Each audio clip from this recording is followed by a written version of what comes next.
अस्सलाम वालेकुम गाइस। आज मैं बताऊंगी नमाज में कैसे दिल लगेगा। हम कौन कौन से वैसे काम करें जिससे हमें नमाज में दिल लगे, नमाज पढ़ने को मन करे, नमाज से कभी घबराहट ना हो, नमाज को बोझ ना समझे, नमाज को मुश्किल ना समझे। इस बारे में बताऊंगी। मैं कुछ टिप्स बताऊंगी जिसको आपको फॉलो करनी है और नमाज को टाइम पे अदा करना है। ये टिप्स फॉलो करने के बाद से आपको नमाज पढ़ने को 100% मन करेगा और नमाज में दिल लगेगा। इस टिप्स को फॉलो करें, देखें और इसको ज़रूर अपनाएं और इसको अपने रूटीन में, अपनी ज़िंदगी में शामिल करें।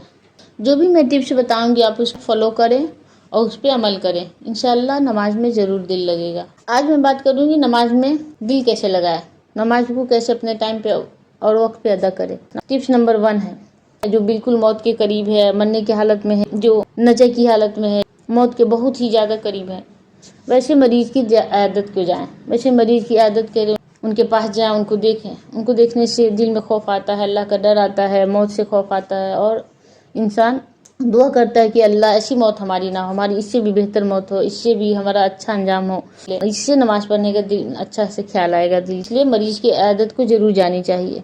और दूसरा, कब्रिस्तान जरूर जाएं। कब्रिस्तान जाने से क्या होता है कि कब्रिस्तान को देख के, कब्र को देख के खौफ आता है, अपनी मौत याद आ जाती है। तो इस तरह इंसान को दिल चाहता है नेकियां करने को, बहुत सारे नेक काम करने को, नमाज पढ़ने को, कुरान पढ़ने को। अल्लाह का खौफ पैदा होता है दिल में और दिल चाहता है और अच्छे अच्छे नेक काम करने को, अल्लाह के इबादत करने को। इसलिए कब्रिस्तान जरूर जाया करे। और तीसरा है कि अल्लाह वालों की सोबत में बैठने, जो आलिम है, जो फाजिल है, उल्मा है, उनकी सोबत में बैठना, उनकी मजलिस में बैठना, उनके महफिल में रहना, उल्मा की बातें सुनना, उल्मा की स्पीच सुनना, तकरीर सुनना, ये सब चीज़ों से भी नमाज पढ़ने में दिल लगता है, इबादत करने में मन करता है, इबादत गुजार होता है आदमी। चौथी बात है कि साहबा रज़ियल्लाहु अन्हुम की ज़िंदगियों के बारे में पढ़ें। साहबा रज़ियल्लाहु ज़िंदगियों के बारे में पढ़ने से भी बहुत सारा इबादत करने को मन चाहता है, दिल चाहता है, इंसान बहुत नेक बनता है, नेकी की तरफ जाता है।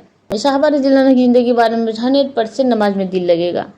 और पांचवी बात है कि हदीस पढ़ें, हदीस सुने, कुरान पढ़ें, कुरान की मीनिंग पढ़ें, तो इससे भी नमाज पढ़ने में दिल लगता है। और छठी बात है कि मौत को कसरत से याद करें। मौत के बाद की क्या होगा इसके बारे में किताबें पढ़ें। मरने के बाद क्या होना है, मरने के बाद कहाँ जाना है, मरने के बाद क्या जवाब देना है, कब्र में जाना है, कब्र में क्या क्या सवाल होंगे, क़यामत आएगी, क़यामत के दिन हमारे साथ क्या क्या सवाल होंगे। इससे भी हमको ये चाहता है, नमाज में दिल लगता है, नमाज पढ़ने को मन करता है, इबादत करने को मन करता है। और सातवीं बात है कि जन्नत और जहन्नम के बारे में किताबें पढ़ें। जन्नत में क्या होगा, जहन्नम में क्या होगा, जन्नत में कौन से लोग जाएंगे, जहन्नम में कौन से लोग जाएंगे, ये सारी चीज़ें आप ज़रूर पढ़ें और सुने, उल्मा से सुने या फिर आप किताबें पढ़ें। इन सारी किताबों को पढ़ने से, उल्मा को सुनने से बहुत ही ज़्यादा आपको नमाज में मन लगेगा, नमाज पढ़ने को मन करेगा, तिलावत करने को मन करेगा और इबादत करने को मन करेगा। इंसान तकवा के करीब जाएगा, परहेज़गार होगा और सारे गुनाह भी छोड़ने को मन करेगा, सारे गुनाह से नफरत होने लगेंगे। इसलिए ये सारी चीज़ें, जितने भी टिप्स हमने बताए हैं, उसको ज़रूर आप अपनी ज़िंदगी में लाइए, उसको करने की कोशिश कीजिए। इन सब से हमें बहुत सारे फ़ायदे होंगे, बहुत ही ज़्यादा इसका हमें फ़ायदा होगा।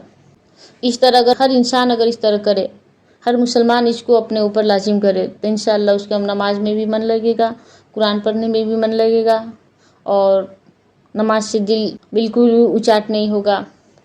नमाज एक वक्त की छूट जाएगी तो टेंशन हो जाएगा, नमाज कब पढ़ें, नमाज को कैसे जल्दी से अदा करें, मेरी नमाज क्यों छूट गई, ये सारी फीलिंग आने लगेंगे। नमाज एक वक्त की छूट जाए तो टेंशन हो जाएगा आदमी को। अब ऐसे भी जब अल्लाह से मोहब्बत होती है, अल्लाह के रसूल से मोहब्बत होती है, अपने दीन, अपने इस्लाम, अपने कुरान से मोहब्बत होती है, तो ऑटोमेटिक नमाज पढ़ने को मन करने लगता है, नमाज में दिल लगने लगता है, कुरान पढ़ने में दिल लगने लगता है। और अगर नमाज कज़ा हो जाए तो मन घबराने लगेगा, टेंशन हो जाएगा, एंजाइटी आने लगेगी। इसलिए ज़रूर कोशिश करें आप ये सारी चीज़ें, ये सारे टिप्स जो मैंने बताया उसको करें, तो आपको नमाज पढ़ने में दिल ज़रूर लगेगा। कौन कौन से टिप्स एक मरतबा और मैं बता देती हूँ। मरीज़ की अयादत को जाएं, सेकंड कब्रिस्तान की ज़ियारत करें, थर्ड कुरान की तफसीर पढ़ें, मीनिंग पढ़ें, हदीस पढ़ें, फोर्थ सहाबा कराम रज़ियल्लाहु अन्हुम की ज़िंदगी के बारे में पढ़ें, अल्लाह वाले की सोबत में बैठें, सिक्स्थ तकरीर सुने, स्पीच सुने, उनकी ज़िंदगी के बारे में बुक्स पढ़ें, सुने, लेक्चर सुने और मौत की बाद क्या होगा اس کے بارے میں پڑھیں اور لیکچر سنیں یا کتابیں پڑھیں. قبر کے عذاب کے بارے میں، جنت اور جہنم کے بارے میں کتابیں پڑھیں، سرچ کریں، دیکھیں کیا چھوڑنے کی سزا کیا ہے اس کے بارے میں پڑھیں، سرچ کر کے یوٹیوب پہ دیکھیں. یہ ساری چیزیں کرنے سے نماز میں آٹومیٹک دل لگنے لگے گا. نماز کو آپ وقت پہ پڑھیں گے، ٹائم پہ پڑھیں گے اور نماز کو اچھی طریقے سے ادا کرنے لگیں گے. پھر بھی نماز میں دل نہیں لگے تو پھر خود کو کوشش کریں، اللہ سے دعا کریں کہ کیا وجہ ہے کہ نماز میں دل نہیں لگ رہی، کون ایسی گناہ ہے جو آپ کو نماز پڑھنے سے روک رہی ہے.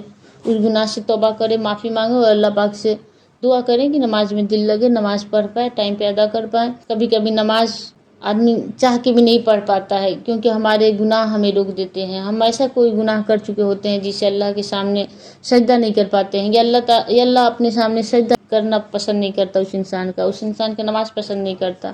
اس لیے اللہ پاک سے دعا کریں، معافی مانگیں، گناہوں سے توبہ کریں اور نماز پڑھنے کی کوشش کریں. نماز ہم نہیں پڑھتے ہیں، نماز اللہ پاک جس کو چاہتا ہے اسی کو اپنے آگے سجدہ کرواتا ہے. اللہ پاک جس کو پسند کرتا ہے وہی لوگ اللہ کو سجدہ کرتے ہیں. اس لیے کوشش کرے کہ اللہ پاک ہماری سجدہ کو پسند کرے، ہماری نماز کو پسند کرے، ہماری تلاوت کو پسند کرے، ہمارے نیک اعمال کو پسند کرے اور ہمیں گناہ سے بچائے، گناہ کی زندگی سے بچائے.